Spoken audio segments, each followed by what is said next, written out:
Hello, good morning. Good morning mga kaibigan.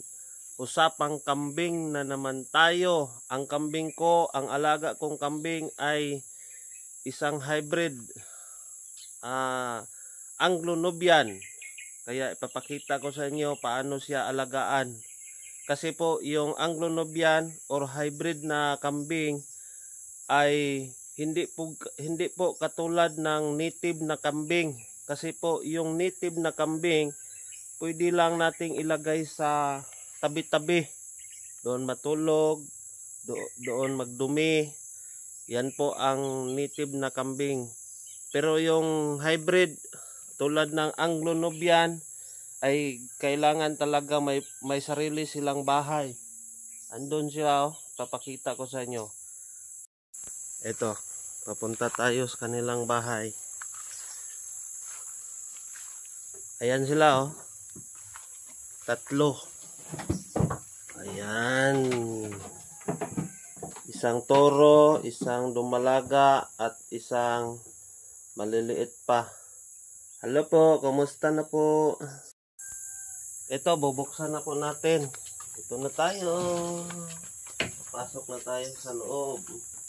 Ayan sila, parang gustong-gusto nang lumabas at kumain.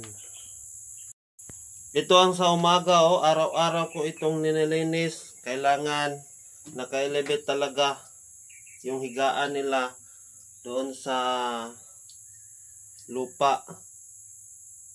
Kaya araw-araw ko itong ninilinisan. Yan. Sige na, labas na po kayo. Sa ganitong klase na kambing, kailangan araw-araw mo itong iti-check. Hindi natin alam na may sakit pala at mayroong niraramdam. Ayan sila, kumain agad. Paglabas nila ng kulungan, kumain agad ng saging. Ganyan ka healthy yung kambing ko. So kailangan mamonitor natin sila umaga at hapon kung malulusog pa ba sila, kung wala bang sakit. Ganyan sila.